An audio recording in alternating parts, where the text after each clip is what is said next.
अंतर्राष्ट्रीय वैश्य महासम्मेलन बेगूसराय के जिला महासचिव मिंटू सोनी जी हैं।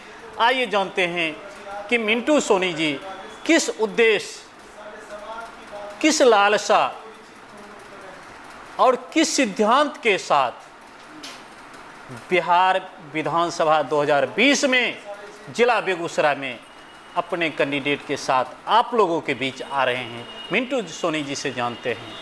मिंटू सोनी जी, बेगूसराय जिला के 7 विधानसभा क्षेत्र में, जैसे आपके जिलाध्यक्ष महोदय ने कहा कि 4 विधानसभा क्षेत्र में आप प्रत्याशी दे रहे हैं और 4 विधानसभा क्षेत्र में एक बेगूसराय छोड़ दिया जाए, बाकी सभी विधानसभा क्षेत्र ग्रामीण क्षेत्र से, अति पिछड़े क्षेत्र से बिलोंग कर रहा है। इसी 4 विधानसभा क्षेत्र को आपने क्यों चुना? दरअसल बात यह है कि बेगूसराय की धरती आज़ादी के बाद आज तक हमारे जो भी सांसद विधायक आए जी, उन्होंने बहुत ऐसे मूलभूत समस्या को टारगेट करने का काम नहीं किया, जिसके कारण आज बेगूसराय 7 विधानसभा में ग्रामीण क्षेत्र के जी, लोगों को बहुत मूलभूत समस्या से वंचित हैं। एक चीज़ देखा जाता है मिंटू जी कि जब हम चुनाव समर में आते हैं तो ऐसा देखा जाता है, आबादी, आपके जिलाध्यक्ष महोदय ने भी कहा, हम लोग भी जानते हैं कि वैश्य समाज की 2 दर्जन से अधिक जो जाति उपजातियां हैं, मिलाकर लाखों की आबादी है और अपना विधायक खुद बना सकते हैं। लेकिन जब चुनाव नज़दीक आता है तो कहीं से दिखाई नहीं पड़ता है कि वैश्य समाज भी एक मतदाता है। ऐसा क्यों? क्योंकि हमारे समाज में जी, खास करके वैश्य समाज में वो सदा सब दिन सिर्फ कमाने और खाने के फेर में रह गए। ऐसा तो नहीं कहा जाए कि इसका प्रयोग सिर्फ वोट देने के लिए किया जाता होगा राजनीतिक दलों के द्वारा, उसके अधिकार के लिए कोई कार्य नहीं किया जाता है, लेकिन उसका प्रयोग मतदाता के रूप में करवाया जाता है। ये तो प्रसाद बना हुआ है वैश्य समाज, आज से नहीं, आज़ादी के बाद से ही। और जो भी थोड़ा बहुत हमारे बिहार के धरती पर जो वैश्य समाज के कोई भी कैंडिडेट चाहे जिस पार्टी से आते हों जी, वो भी मुख्य रूप से वंचित रहते हैं, क्योंकि उनकी आबादी वहाँ है नहीं जी, वो बहुत अल्प में है, जिसके कारण वो कुछ कर नहीं पाते। और अभी जो समय है, हमारे वैश्य समाज के जितने भी जाति के लोग आते हैं जी, वो राजनीतिक चेतना उनमें नहीं है, जिसके कारण वो वंचित हैं। जी, और हमारे वैश्य समाज के जो भी वर्ग के लोग हैं वो कहीं न कहीं हर पार्टी से बिलोंग्स करते हैं। उन्हें तो सिर्फ वोट ही लेने का काम है जी, वो वोट लेते ही हैं। और हम लोग और हमारा समाज समर्पित होकर, चाहे जिस पार्टी के वो मेंबर हो, सदस्य हो, कार्यकर्ता हो, वो दिल और धर्म से वो अपना वोटिंग करते हैं। आज उनको इस बात को समझना होगा कि हम अपने समाज के उत्थान के लिए और अपने बेगूसराय जिला के ग्रामीण क्षेत्र से आम नागरिकों का उत्थान के लिए जब तक हम प्रशासन में नहीं आएंगे, जब तक हम शासन में नहीं आएंगे, हमारा समाज का उत्थान नहीं हो सकता है। वर्तमान दौर की राजनीति में ये देखा जाता है कि एक विधायक, एक सांसद की बातों को प्रशासन नहीं सुनता है। वर्तमान दौर में ये देखा जाता है। और आपने कहा कि, और आपके जिलाध्यक्ष महोदय ने भी कहा कि हमारे जब विधायक होंगे तो अपनी बातों को विधानसभा से लेकर के प्रशासन तक रखेंगे।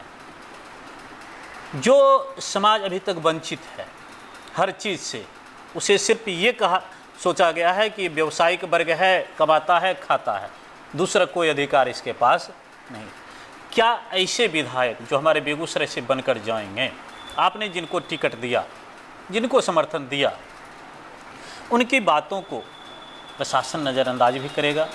जन समस्या को लेकर अगर वहाँ पहुँचेंगे तो, अगर उनकी बातों को नज़रअंदाज किया तो आप लोग कुछ न कुछ प्लानिंग किए होंगे इसके लिए। देखिए, बात है चुनाव की समर में जितने भी हम जिला के नागरिक होते हैं जी, वो चाहे किसी भी वर्ग से आवे, जो उपेक्षित हैं उनको सहारा बनने की आवश्यकता है। नहीं, एक प्रॉब्लम वहाँ आ जाती है। एक प्रॉब्लम क्या आती है कि आम गरीब गुरबा की आवाज़ बनने वाले विधायक अगर हमारे जैसे प्रेस रिपोर्टर को बुलाकर उस समस्या को दिखाते हैं कि प्रशासन इनको सहयोग नहीं कर रहा है, थाना इसके साथ शोषण कर रहा है, या जन वितरण उपभोक्ता इसके साथ गलत व्यवहार कर रहा है, राशन नहीं दे रहा है समय पर, परिवार भूखा है, तो उस विधायक के ऊपर, उस प्रत्याशी के ऊपर एक लोगो लग जाता है कि ये तानाशाही का काम करता है। और वैसे समाज हमारे भारतीय समाज में सबसे नॉर्मल समाज माना जाता है। इस समाज के कोई भी व्यक्ति तानाशाही का रूप नहीं लेते हैं, और जब तक आप कठोर कदम नहीं उठाते हैं तब तक जनता के हित का काम नहीं होता है। इस पर क्या राय है? मैं अंतिम प्रश्न आपसे रख रहा हूँ। देखिए, अभी तो हम शासन में है नहीं और हमारा वैश्य समाज भी शासन से उपेक्षित है जी। अभी मुझे लोगों को जगाने का काम करना है, लोगों को यह समझाना है कि जब तक आप उस पद पर नहीं पहुंचेंगे तब तक आपका यह काम होना संभव नहीं है, चाहे वो वैश्य समाज की किसी भी जाति से वो आते हैं जी। रहा व्यवसाय की बात, तो हमारे डॉक्टर साहब ने कह चुके हैं कि आज तक व्यवसायियों के साथ दोहन शोषण ही हुआ है जी। और जब हम शासक बनेंगे तो अपने समाज के साथ साथ जो पूर्व से सब दिन शिक्षित और सवर्ण रहे हैं जी, उनमें भी जो उपेक्षित हमारे समाज हैं उनको भी हम वैश्य समाज लेकर चलने का काम करेंगे जी।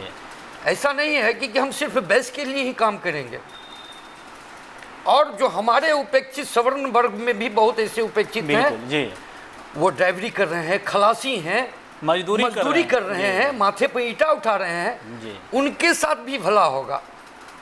हम सबके लिए सोच रहे हैं जी। किसी वैश्य समाज को जब शासन मिल जाएगा तो हम सबके लिए सोचेंगे। हम तो शासन में है नहीं, जो हम किसके लिए सोचें। नहीं, एक जो है सो बीच में प्रश्न आ गया, मैं तो अंतिम प्रश्न रखा था कि लोगों के अंदर एक भावना भर जाती है वैश्य समाज के नाम पर, और मैं ये आपके द्वारा एक संदेश समाज को देना चाहता हूँ, इसलिए मैं प्रश्न रख रहा हूँ कि वैश्य समाज सिर्फ व्यवसायीकरण को जानते हैं, किसानों की, मजदूरों की समस्या को वो नहीं समझ पाते हैं।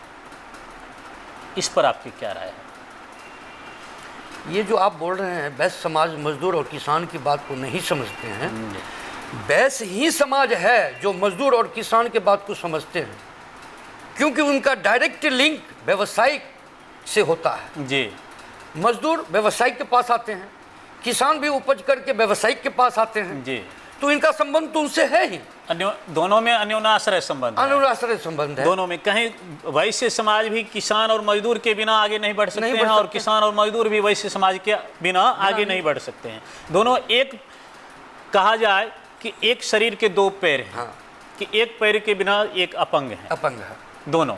लेकिन एक ये बदनामी जो है राजनीतिक दलों के द्वारा छेड़ा जाता है कि वैश्य समाज के कोई भी नेता आगे बढ़ेंगे तो ये किसान के लिए नहीं सोचेंगे, ऐसा कहा जाता है। और ये ग्रामीण मतदाताओं के बीच नकारात्मक संदेश देते हैं।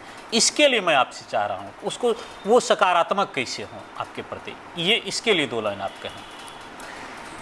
आज से पूर्व जितने भी सांसद और विधायक हुए जी, क्या उन्होंने किसान और मजदूर के बारे में सोचा?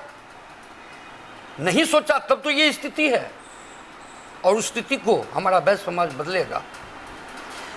तो आप सुन रहे थे अंतर्राष्ट्रीय वैश्य महासम्मेलन बेगूसराय के जिला महासचिव मिंटू सोनी जी से। इन्होंने मूल रूप से ये कहा कि वैश्य समाज, किसान, मजदूर, ये सभी एक परिवार के ही सदस्य हैं और एक दूसरे की समस्या को जानते हैं, एक दूसरे की समस्या का निराकरण करना इनका कर्तव्य होता है। इनके समाज से जो प्रत्याशी बेगूसराय विधानसभा का चुनाव लड़ेंगे, निश्चित रूप से वो गरीब, गुरबे, दलित, कुचले, किसान, मजदूर सभी के बारे में सोचेंगे। तो मिंटू सोनी जी, आपका बहुत बहुत धन्यवाद कि हमारे केबी स्टूडियो के यह इस खास कार्यक्रम बिहार विधानसभा 2020 की चुनावी दंगल में आपने अपना बहुमूल्य समय दिया और अपनी बातों को जनता के बीच रखा, जनता की समस्याओं के निराकरण के उपाय के बारे में आपने बताया। इसके लिए हम अपने केबी स्टूडियो परिवार आपका बहुत बहुत आभार व्यक्त करते हैं। धन्यवाद।